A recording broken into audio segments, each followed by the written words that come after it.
Saya katakan amin. Baik, salam Bapak Ibu Saudara yang diberkati Tuhan. Saya bersyukur bahwa pagi hari ini kita masih hidup. Bapak Ibu Saudara, sekali lagi saya menggunakan Yesaya pasal 41 ayat yang ke-13 dengan tema tangan Tuhan.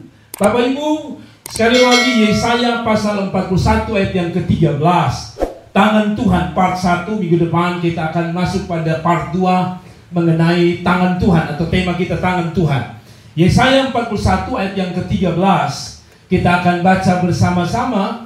Bapak Ibu Saudara, 1, 2, 3. Sebab aku ini Tuhan Allahmu, memegang tangan kananmu dan berkata kepadamu, janganlah takut, akulah yang menolong engkau. Sekali lagi kita sama-sama. Sebab aku ini Tuhan Allahmu, memegang tangan kananmu dan berkata kepadamu, janganlah takut, akulah yang menolong engkau. Bapak Ibu Saudara, bicara tentang tangan Tuhan, kita ingat beberapa tahun yang lalu, kira-kira tahun 1986, ada sebuah cerita mengenai tangan Tuhan dari seorang pemain sepak bola terkenal dari Argentina bernama Diego Armando Maradona. Bapak Ibu Saudara, Diego ini terkenal dengan sebuah cerita mengenai tangan Tuhan, yaitu sebuah cerita waktu ada Piala Dunia, tentang gol yang terkenal saat Argentina menang 2-1 atas Inggris dalam Piala Dunia di Meksiko tahun 86.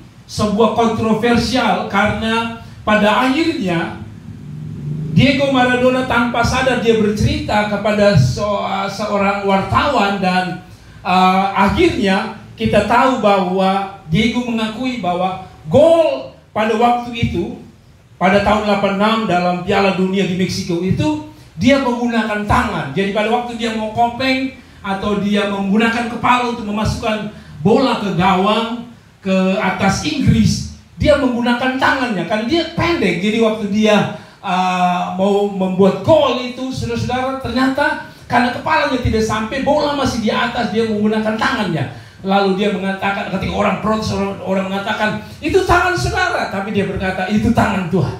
Nah, ini tangan Tuhan yang dimanipulasi. Ini bukan tangan Tuhan yang sesungguhnya. Cerita ini menghebohkan. Tetapi tadi Mazmur mengatakan bahwa sebab aku ini Tuhan Allah yang memegang tangan kananmu. Mengapa tangan Tuhan yang kita perlukan? Di dalam ayat tadi dikatakan, sebab kalau Tuhan yang pegang, ada dua kata, jangan takut, aku akan menolong engkau. Jadi ada dua kata, mengapa tangan Tuhan yang harus pegang kita hari-hari ini? Karena menurut ayat tadi bahwa satu, karena kita manusia sedang ada dalam masa-masa sulit, dan kita sebagai manusia punya rasa takut. Yang kedua, dia berjanji bahwa tangannya yang mampu menolong. Bapak Ibu Saudara-saudara yang diberkati Tuhan, bicara tentang tangan Tuhan, kenapa saya angkat tema ini di minggu ini? Saya tidak tahu di Indonesia, di Sumatera, di Kalimantan, di Ambon, di Papua, dimanapun Anda berada, tapi saya tarik kesimpulan, di kota kami, di kota Kupang, sebenarnya sangat-sangat cukup, kami cukup punya persoalan yang sangat rumit, yaitu COVID-19. COVID-19 telah membuat banyak orang, saya menyebut dalam tanda kutip, telah mengangkat tangan. COVID-19 telah membuat dunia mengangkat tangan, seolah-olah berkata kami tidak bisa. Itu sebabnya, karena kita tidak bisa, kita memerlukan tangan Tuhan. Karena itu saudara-saudara, saya menyebut yang pertama, mengapa kita harus menggunakan tangan Tuhan? Karena satu, yang pertama, tangan nakes, tangan tenaga kesehatan, tangan dokter tidak ada jaminan. Dan saya kalau boleh saya bilang, tangan dokter pun sudah angkat tangan. Kenapa saya bilang tangan dokter sudah mengangkat tangan? Di kota Kupang, di salah satu rumah sakit, ada 45 tenaga kesehatan yang terkena COVID. Apa artinya? Artinya bahwa tenaga medis tidak punya jaminan. Kalau saya gunakan tadi, tenaga medis pun sudah mengangkat tangan. Kalau kita baca di berita, para dokter juga sudah kena. Berarti tangan nakes, tangan medis pun dalam tanda kutip sudah mengangkat tangan. Tangan yang kedua saya sebut sebagai tangan pemerintah. Bapak Ibu, tangan pemerintah sudah keluarkan begitu banyak dana, tapi belum bisa menghentikan COVID. Berarti tangan kedua yang lemah, atau boleh saya sebut bahwa tangan terbatas, yaitu tangan pemerintah. Tangan ketiga adalah tangan keluarga, sahabat, teman, dan tetangga. Saudara-saudara, kita tidak bisa lagi andalkan tetangga, tidak bisa lagi andalkan sahabat. Seperti saya bilang beberapa saat yang lalu, dengan COVID ini agak sedikit berbeda dari persoalan-persoalan yang lain. Kalau dulu orang sakit, orang bisa ke negeri tetangga, ke Malaysia, ke Singapura untuk mendapatkan pertolongan. Tapi sekarang Singapura kena COVID, ya, Malaysia kena COVID, bahkan Cina sebagai pusat, salah satu pusat pengobatan terbaik, juga harus angkat tangan, sehingga Cina juga mengalami hal yang sama. Walaupun hari ini saya dengar Cina sudah mulai berpesta, tapi maksud saya adalah seluruh bangsa sedang mengangkat tangan. Tangan para ahli, baik itu ahli bidang ekonomi, sedang mengangkat tangan. Karena dengan COVID, ekonomi amburadul. Tangan kesehatan, tangan dokter seolah-olah mengangkat tangan. Saya buktikan dengan berapa banyak orang pintar yang hari ini keluar dan berkata, saya bisa atasi COVID. Itu berarti semua tangan sudah terangkat. Namun ada satu berita pengharapan bagi saudara-saudara yang berada di rumah sakit, di rumah, di mana saja Anda berada. Poin yang ke-6 di dalam poin saya ini, masih ada satu tangan yang belum bisa diangkat atau tidak akan terangkat atau menyerah, yaitu tangan Tuhan. Semua tangan sudah menyerah, semua tangan sudah diangkat seolah-olah menyerah. Tetapi kita pun harus sadar, kita masih punya tangan Tuhan. Kalau kita masih punya tangan Tuhan, berarti kita masih punya harapan besar di hadapan Tuhan. Apapun bentuk persoalan saudara. Mengapa tangan Tuhan? Karena yang pertama, karena tangan Tuhan yang berkuasa menghentikan setiap badai hidup. Yang pertama, poin yang pertama adalah karena yang pertama, tangan Tuhanlah yang berkuasa menghentikan badai. Saudaraku yang diberkati Tuhan, itulah poin pertama kita. Tangan Tuhan yang masih berkuasa bisa menghentikan badai. Lukas pasal yang ke-8 ayat 22 sampai ayat yang ke-25. Pada suatu hari Yesus naik ke dalam perahu bersama dengan murid-muridnya, dan ia berkata kepada mereka, marilah kita bertolak ke seberang danau. Lalu bertolaklah mereka. Dan ketika mereka sedang berlayar, Yesus tertidur. Sekonyong-konyong turunlah taufan ke danau, sehingga perahu itu kemasukan air, dan mereka ada dalam bahaya. Ayat yang ke-24 berkata, maka datanglah para murid-muridnya membangunkan dia. Katanya, Guru, kita binasa. Para murid sudah angkat tangan, para murid sudah menyerah. Tapi ayat itu selanjutnya berkata, ia pun bangun, yaitu Yesus, lalu menghardik angin dan air yang mengamuk itu, dan angin dan air itu pun reda. Danau itu menjadi teduh. Bapak Ibu saudara-saudara yang diberkati Tuhan, yang pertama kita memerlukan tangan Tuhan, dan hanya sisa tangan Tuhan yang masih jadi jaminan. Kenapa? Karena hanya tangan Tuhan yang pertama, karena hanya tangan Tuhan yang berkuasa menghentikan badai.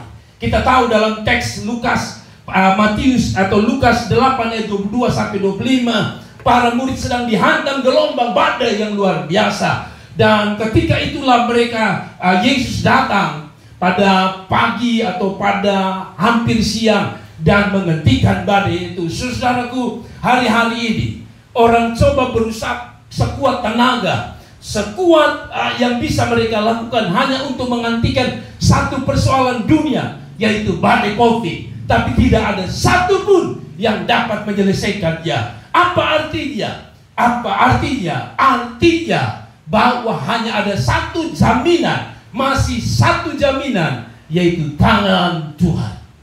Di dalam ayat tadi dikatakan ayat 24, bahwa ketika itu Tuhan berkata, atau Tuhan menghardik angin dan badai itu, dan badai itu pun teduh. Saudara-saudaraku yang diberkati Tuhan, badai bukan hanya badai hidup. Badai hidup yang saya maksudkan adalah Bukan angin yang telah terjadi di Danau Genesaret atau di laut Teberau dan sebagainya. Yang saya maksudkan adalah seperti biasa, bahwa hari-hari ini kita sedang menghadapi badai. Badai ekonomi, badai rumah tangga, badai sakit penyakit, badai COVID. Ada begitu banyak badai yang menakutkan, yang tidak dapat dihentikan oleh siapapun, kecuali orang-orang datang dan berseru dan meminta tangan Tuhan berbelas kasihan untuk menjamah dan menolong kita. Ibu bapak sekalian, ternyata Yesus bukan hanya menghentikan badai di luar kehidupan kita, tapi Tuhan juga dapat menghentikan badai yang ada dalam jiwa kita. Dalam Matius pasal 14 ayat yang ke-30 dan 31, saudara, di situ dikatakan begini. Matius pasal 14 ayat 30 dan 31. Tetapi ketika dirasanya tiupan angin, ini maksudnya Petrus. Di cerita yang lain, ketika badai menghantam mereka, Petrus ingin berjalan di atas angin dan badai, di atas air yang sedang bergelora. Tetapi ketika dirasanya tiupan angin, takutlah ia dan mulailah tenggelam. Lalu berteriak, Tuhan, tolonglah aku. Ayat 31 dari Matius pasal 14. Segera Yesus mengulurkan tangannya, memegang dia dan berkata, hai orang yang kurang percaya, mengapa engkau bimbang? Ayat 32. Lalu mereka naik dan angin pun redalah. Saudara-saudara, di dalam konteks ini saya menyebut bahwa bukan hanya badai hidup, tapi badai yang ada dalam jiwa, yaitu rasa takut, rasa kecewa, rasa ngeri, takut mati dan sebagainya, adalah badai yang berkecamuk di dalam hati kita. Kita ketakutan dengan orang-orang yang mati di sekeliling kita, orang yang sakit terus bertambah, orang yang susah begitu luar biasa. Hari ini itu yang saya sebut sebagai badai jiwa. Dan saya percaya ada begitu banyak orang yang bukan hanya badai terlihat di luar sana, di luar mereka, tapi yang ada di dalam benak mereka, yang tadi saya katakan, rasa putus asa, kecewa, ketakutan, adalah badai yang ada dalam jiwa. Itu sebab Yesus berkata, hai orang yang kurang percaya, mengapa engkau bimbang? Lalu ayat 32 berkata, lalu ia naik ke perahu dan angin pun redalah. Siapa yang meredakan? Jawabannya sederhana, Yesus.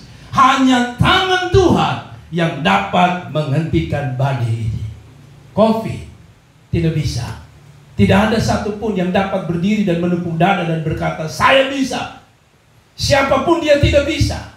Sekarang kita lihat, ada orang-orang yang dulu menentang bahwa COVID tidak ada, COVID tipu, COVID itu hadapi saja, COVID itu tidak ada apa-apanya. Sekarang mereka sedang terbalik.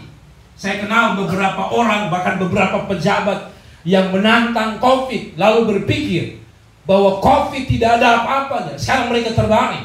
Sekarang mereka sakit. Ada beberapa tokoh-tokoh agama yang mengatakan bahwa COVID tidak ada apa-apa. Sekarang mereka terbalik. Apa artinya? Artinya satu hal, badai tidak pernah bisa selesai kalau tangan Tuhan tidak pernah kita minta untuk datang dan menolong kita. Saudara, itu sebabnya ayat 30 pada waktu angin, di dalam ayat 30 saya baca sekali lagi Matius 14 ayat 30. Tetapi ketika dirasa tiupan angin itu, takutlah ia dan mulai tenggelam. Tetapi satu perkara yang Petrus lakukan di dalam ayat 30, lalu berteriak, Tuhan tolong aku. Saudara-saudaraku, hari-hari ini ketika badai, tidak ada lagi tangan yang bisa kita minta dan berkata tolong saya, kecuali kita berteriak kepada tangan Allah dan berkata, Tuhan tolong kami. Saudara yang ada di rumah sakit, saudara tidur sendiri, saudara ketakutan. Saya mendengar ada seorang yang sempat masuk beberapa hari di ruang isolasi. Seorang ibu menceritakan kepada saya, dia bilang begini, Bapak Pendeta, hal yang paling menakutkan adalah ruang isolasi. Kita tidak ada teman, yang ada adalah bunyi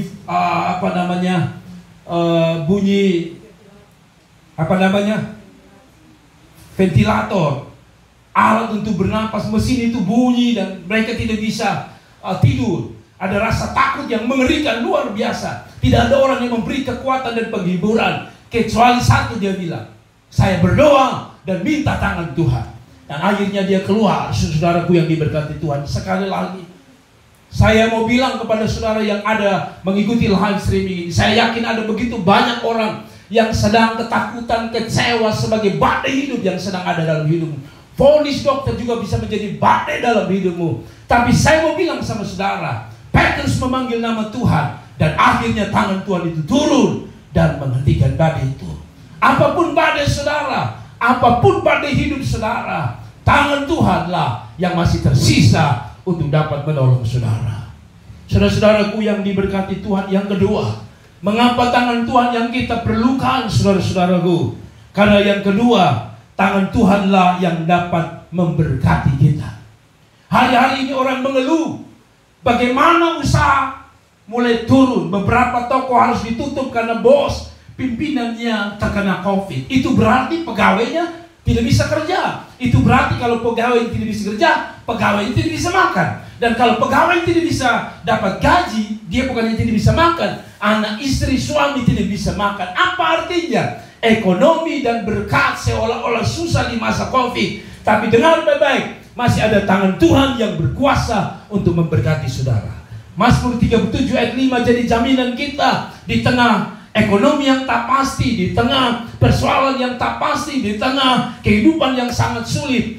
Ada janji tangan Tuhan yang berkuasa untuk memberkati. Saya baca Bapak Ibu Saudara-saudara, Mazmur 37 ayat 25. Mari Bapak Ibu, kalau saudara sedang susah, tidak ada makan, tidak minum, dan saudara bingung, sisi lain saudara sakit dan tidak tahu bagaimana jalan keluar, tidak ada berkat, jualan saudara, toko saudara, kios saudara tidak laku, dan saudara berpikir bahwa ini sudah selesai, warung saudara tidak laku. Dengar firman Allah berkata, Mazmur 37 ayat yang ke-25, dahulu aku muda, sekarang telah menjadi tua, tetapi tidak pernah kulihat orang benar ditinggalkan, atau anak cucunya meminta-minta roti. Apa artinya? Di tengah orang bingung, orang takut, tidak bisa makan, tidak bisa minum, sebagai orang percaya harus kita beda. Kita meyakini bahwa tangan Tuhan masih bisa memberkati kita. Dengan cara apa? Dengan cara Tuhan tentunya. Jadi saudara-saudaraku yang diberkati Tuhan, saya ingin bersaksi kepada Bapak Ibu dan juga kepada kakak adik bersaudara semua. Beberapa hari yang lalu jujur saya benar-benar uang habis. Sisi yang lain kami harus makan, kami harus minum, ada banyak kebutuhan, ya, transportasi, bensin dan sebagainya. Anak-anak dengan segala kebutuhan, tentu tidak butuh kertas, kita butuh uang.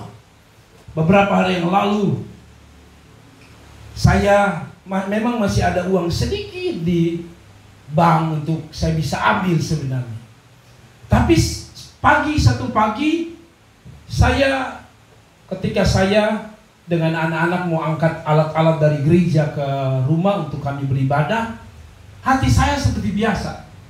Ya, sudah tidak ada uang, pergi ambil uang sedikit di ATM supaya bisa beli apakah apa.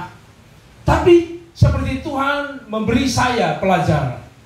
Ya, lu selama andalkan itu ATM, lu tidak pernah lihat bagaimana Tuhan bisa berkara dan memberkati. Jadi saya tahan diri. Saya tahan diri untuk tidak ambil. Saya jalan terus ke gereja. Pulang, saya ada kepingin untuk beli buah sebenarnya. Tapi saya tahan diri. Saya pikir, aduh, kalau sistem saya begini terus, bahaya. Saya terlalu mengandalkan apa yang saya punya. Jadi saya tenang, saya diam. Saya jalan terus. Saya tidak menghiraukan kebutuhan saya. Dan saya meyakini Tuhan pasti tolong. Betapa kaget waktu saya malam, saya buka WA, dan pada waktu saya buka WA, saya kaget luar biasa. Karena dari orang-orang yang saya tidak pernah pikir. Seorang dari Australia WA saya dan berkata, Pak Pendeta, saya buka WA itu sekitar jam 6 sore. Pak Pendeta, saya ada kirim berkat sedikit. Lalu saya coba rolling ke bawah.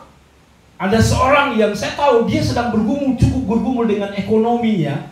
Dia sedang bergumul dengan sakit suaminya. Dan saya percaya dia butuh uang luar biasa. Dia mengirim saya juga hari itu berkat. Dan total wow, saya pikir lebih dari cukup untuk kami makan beberapa hari.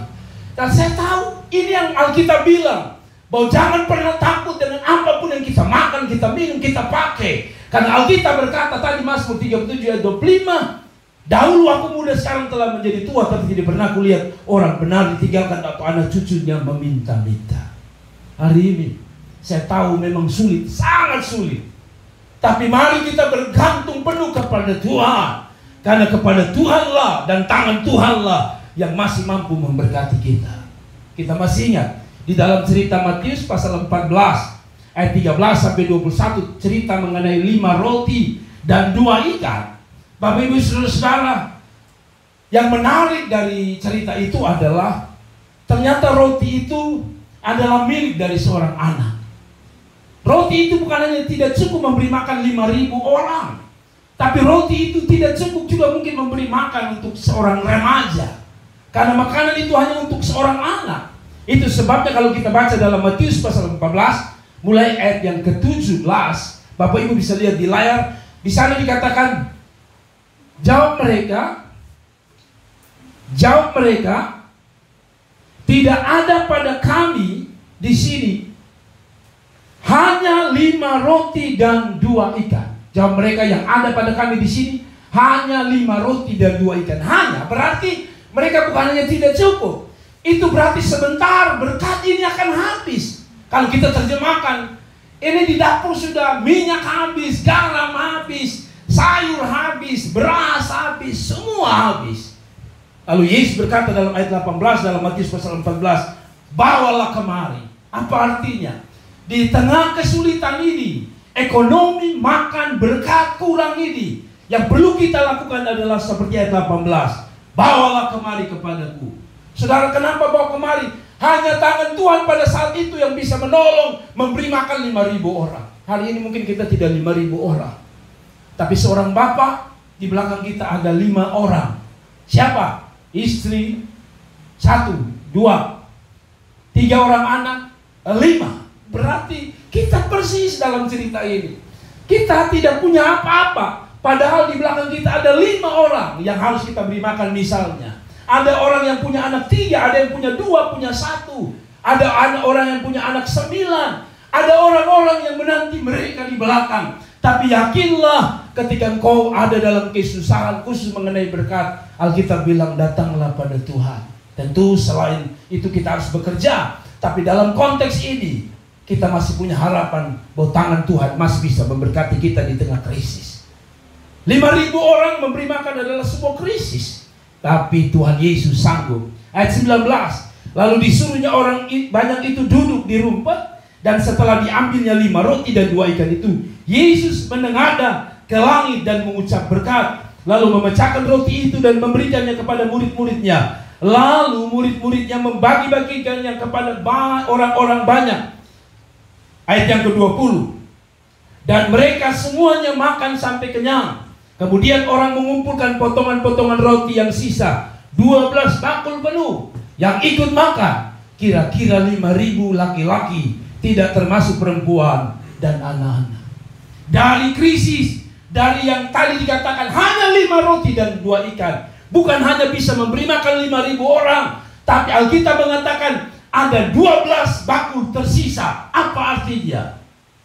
Jangan pernah berjalan di tengah krisis ini dengan otakmu yang kecil, lalu berkata hidup saya selesai, hidup saya kelar. Siapapun Anda yang mengikuti khotbah saya ini, dimanapun Anda berada, krisis apapun, jangan membuat engkau menyerah. Krisis ini hanya membuat engkau ditarik datang kepada Tuhan untuk meminta belas kasihan, anugerah, dan pertolongan Tuhan. Saudara-saudaraku yang diberkati Tuhan, sebagai rekan hamba Tuhan, pendeta, saya tahu di mana-mana Anda, khusus Anda yang sedang tutup gereja, saya tahu sebagai rekan hamba Tuhan, dengan menutup gereja atau ditutupnya gereja untuk sementara waktu, itu berarti jemaat tidak datang. Kalau jemaat tidak datang secara jasmani, berarti keuangan Anda tidak ada yang pasti. Tapi sebagai hamba Allah, sebagai rekan hamba Allah, hamba Tuhan, seorang bapak, seorang ayah, dimanapun Anda berada, saya berdoa supaya Anda meyakini bahwa hidup kita bukan karena kita punya sesuatu, tapi hidup kita karena kita punya Tuhan yang mampu menolong dan memberkati kita. Dia punya cara ajaib untuk memelihara kita. Janda di Sarfat, di dalam cerita perjanjian baru atau perjanjian lama, kita tahu janda itu sudah hampir mati, dan anaknya juga hampir mati, makanannya sudah habis. Tetapi hamba Allah datang dan akhirnya Tuhan menolong. Dan saya percaya kita masih menjadi janda-janda di Sarfat hari-hari ini, ketika kita sedang ada dalam titik ekonomi yang sangat minim dan kurang, bahkan hampir habis. Saya percaya Tuhan masih punya cara untuk memberkati kita. Saudara-saudaraku yang terakhir, saya mau menyampaikan berita pengharapan di tengah hidup yang tidak ada harapan. Yaitu yang terakhir, kenapa harus tangan Tuhan? Karena hanya tangan Tuhan yang berkuasa menyembuhkan sakit, penyakit kita. 1 Petrus 2 ayat yang ke-24. 1 Petrus 2 ayat yang ke-24. Saya baca. Ia sendiri telah memikul dosa kita di dalam tubuhnya di kayu salib, supaya kita yang telah mati terhadap dosa hidup untuk kebenaran. Ayat selanjutnya berkata, oleh bilur-bilurnya kamu telah sembuh. Dalam bahasa yang kita kenal, Allah kita Allah Yehova Rafa, Allah yang menyembuhkan. Yesaya 53 ayat 5 memberi kita peneguhan. Yesaya 53 ayat 5. Tetapi dia tertikam oleh karena pemberontakan kita, dia diremukkan oleh karena kejahatan kita. Ganjaran yang mendatangkan keselamatan bagi kita ditimpakannya kepadanya, dan oleh, sekali lagi, bilur-bilurnya kita menjadi sembuh. Lukas pasal 9 ayat 11. Akan ada cerita yang mengatakan tetapi Lukas 9 ayat 11, akan tetapi orang banyak mengetahuinya, lalu mengikuti dia, mengikuti Yesus.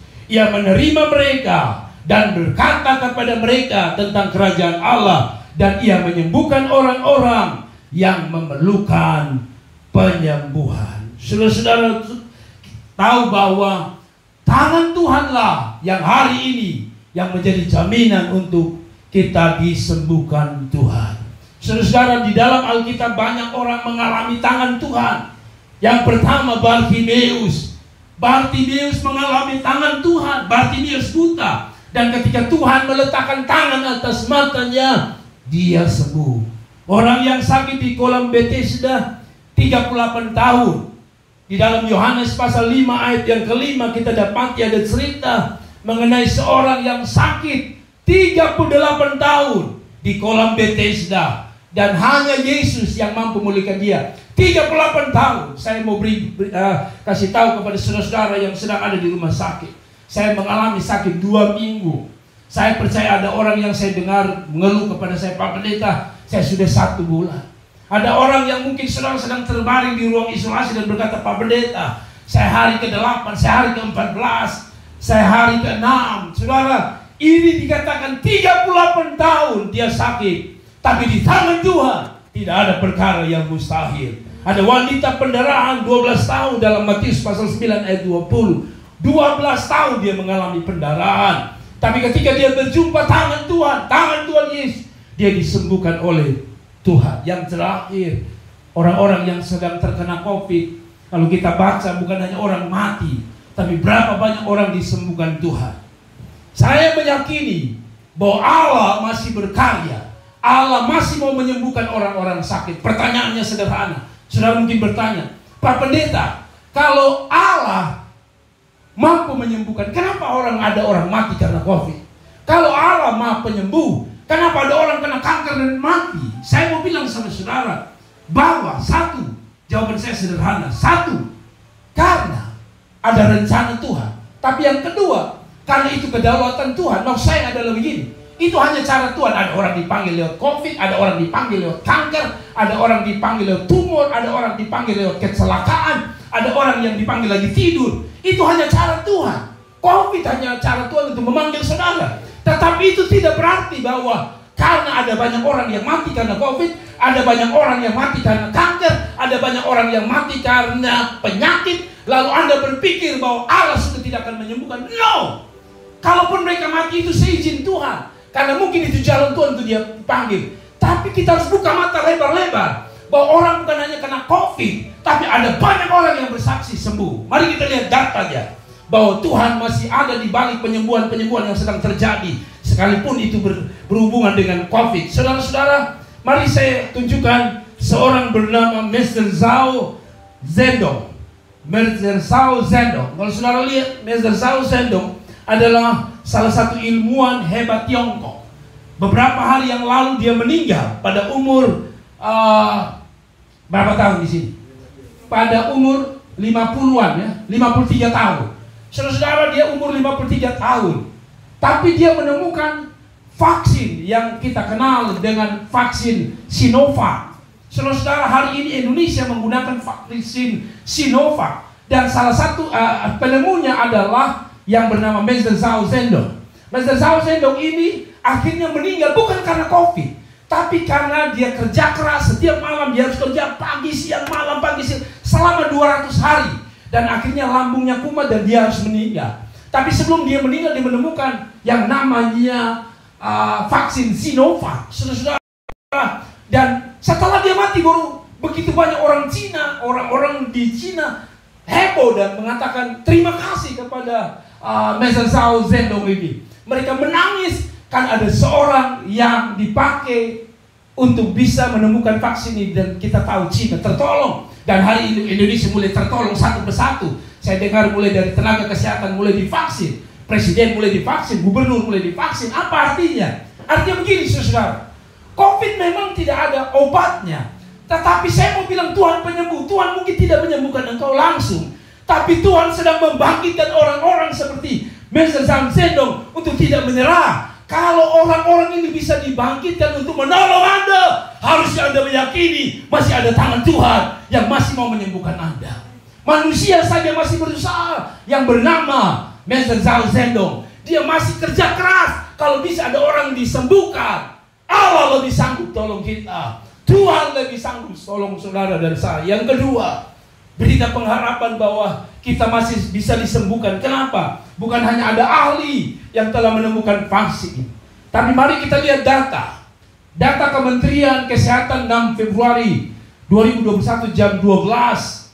Saudara-saudara, ini terjadi di seluruh Indonesia.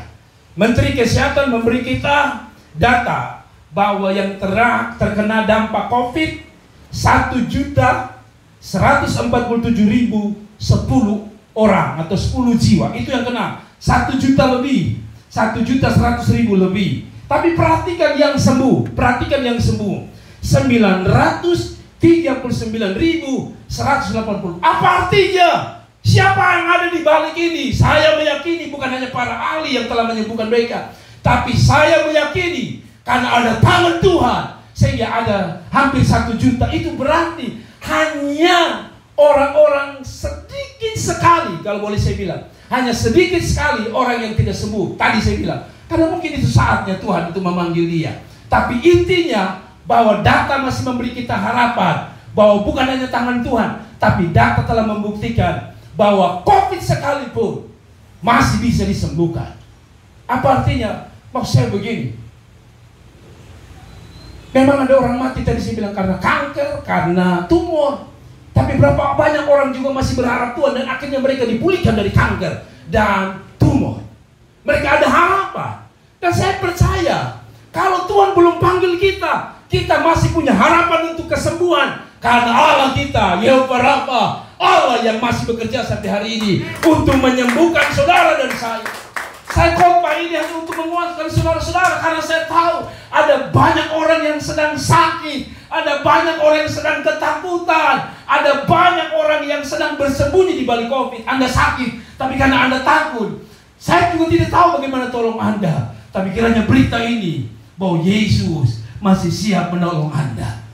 Yang ketiga, mari kita datang ke kota kita sendiri, Kota Kupang. Kemarin tanggal 6, Kota Kupang memberi kita data sebagai berikut. Saudara-saudara, kasus di Kota Kupang sendiri ya, yaitu yang total terkena kasus COVID 2.916. Yang menarik adalah yang masih dirawat adalah 1.700. Seolah-olah kita sedang dibuka mata bahwa lihat itu angka terlalu besar. Tapi lihat juga angka kesembuhan. Yang sembuh 1.716. 132, yang meninggal 73. Apa artinya tadi saya bilang? Mungkin yang meninggal karena sudah tua. Mungkin yang meninggal maaf, dia punya penyakit bawaan yang sudah sangat kronis. Dan mungkin juga terlambat dibawa. Tapi apa artinya? Angka-angka ini sedang memberi kita masih ada harapan. Karena sebesar angka itu, toh angka kesembuhan masih jauh lebih besar. Apa artinya? Anda dan saya punya kesempatan yang sama. Jangan yakini bahwa Anda mati, tetapi yakinilah bahwa Anda bagian dari orang-orang yang akan sembuh. Anda harus meyakini dengan iman bahwa tangan Tuhan akan memasukkan Anda di bagian kesembuhan itu. Dan saya percaya Tuhan sedang bicara untuk Anda dan saya pada pagi hari ini. Jangan pernah takut. Yang menarik adalah ada satu bahan yang sedang menjadi, dalam tanda kutip saya sebut sebagai dewa, yaitu minyak kayu putih. Ada begitu banyak website, YouTube yang mengeluarkan orang yang terkena dampak COVID. Rata-rata menggunakan atau menyebut benda ini, yaitu minyak kayu putih. Ketika saya merenung-renung minyak kayu putih, walaupun kalau saya baca di website, ada yang mengatakan itu hoax. Memang dia membantu mengobati pernapasan. Tapi begitu banyak orang yang bersaksi bahwa mereka akhirnya cukup ditolong oleh minyak kayu putih. Maksud saya begini, apapun perdebatan itu adalah begini. Kalau minyak kayu putih yang benda mati masih bisa memberi pengharapan bagi banyak orang. Mereka yang sedang terkena diisolasi atau khusus mereka ada di ruang isolasi khusus, mereka mengatakan waktu mereka minum minyak kayu putih, tentu dibarengi dengan air ya, bukan hanya kosong ya, karena kalau kelebihan bisa keracunan kalau yang saya baca. Mereka begitu yakin ada minyak kayu putih, ada khasiat, ada kuasa dalam tanda kutip. Harusnya orang percaya meyakini bahwa ada satu pribadi, bukan minyak kayu putih, tapi dia sendiri tergantung di kayu, bukan kayu putih, tapi kayu salib. Dia menyembuhkan kita. Ada amin. Saudara-saudara, kalau minyak kayu putih bisa menyembuhkan, saya mau bilang ada kayu salib, tempat Yesus mati, yang menjanjikan dia mampu menyembuhkan kita. Saya tutup dengan pertanyaannya. Bagaimana supaya kuasa Tuhan bisa bekerja? Ini pertanyaan. Kita semua mau kuasa Tuhan itu bekerja. 3 perkara tadi. Dia menyembuhkan, dia memberkati, dan dia menghentikan badai. Tapi Yesaya mengingatkan kita, mengapa ada orang yang ditolong Tuhan selain mereka yang ditakdirkan Tuhan untuk mati? Tapi saudara yang sedang sakit, saudara yang sedang ada dalam badai, saudara yang sedang ada dalam pergumulan mengenai berkat, ini jawaban saya. Kalau mau tangan Tuhan bekerja, kita buka, kita tutup dengan Yesaya 59 ayat 1-2 sebagai penutup kesimpulan khotbah saya. Yesaya 59 ayat 1-2 berkata begini, sesungguhnya tangan Tuhan tidak kurang panjang untuk menyelamatkan, dan pendengarannya tidak kurang tajam untuk mendengar. Ayat yang kedua, tetapi yang merupakan pemisah antara kamu dan Allahmu ialah apa? Segala kejahatanmu, dan yang membuat dia menyembunyikan diri terhadap kamu sehingga ia tidak mendengar ialah segala dosamu. Yang pertama, saya tarik kesimpulan, bukan tangan Allah tidak mau kerja, bukan telinga Tuhan tidak mau dengar. Dia sanggup menyembuhkan, dia sanggup memberkati, dia sanggup memulihkan, dia sanggup mengubah keadaanmu. Tapi masalahnya menurut Yesaya 59, bahwa yang menjadi pemisah, yang membuat tangan Allah tidak bisa bekerja adalah dosa kita. Seluruh Indonesia harus mengakui bahwa kita telah berdosa di hadapan Tuhan. Orang-orang harus mengakui bahwa mereka telah mencederai pekerjaan Allah. Para hamba Tuhan harus mengakui bahwa kita melayani, tapi kadang-kadang ada hamba Tuhan yang hidup di dalam dosa, hidup dalam perzinahan, hidup di dalam hal-hal yang kotor dan najis, sehingga membuat doa-doa kita tidak berkuasa. Doa-doa kita tidak lagi berpengaruh ke sorga. Kenapa? Karena Alkitab bilang kan ada dosa. Dosa tidak bisa membuat kita tarik tangan Tuhan untuk bekerja. Padahal hari ini kita butuh tangan Tuhan. Kesimpulan saya sederhana. Seluruh tangan sudah diangkat. Bahkan mungkin saudara sendiri yang sedang mengalami persoalan sakit penyakit, Anda sudah angkat tangan dan berkata, saya sudah putus asa. Tapi saya mau bilang ada tangan Allah, tangan yang belum pernah putus asa dan tidak pernah putus asa, yaitu tangan Allah sendiri. Dan tangan itu yang saya mau kita undang pagi hari ini. untuk datang, memberkati, menolong, dan memulihkan kita semua. Tuhan Yesus memberkati. Mari kita bangkit berdiri, saudara-saudara. Saya mau berdoa untuk saudara. Setelah habis perjamuan kudus, izinkan saya berdoa. Kami akan masuk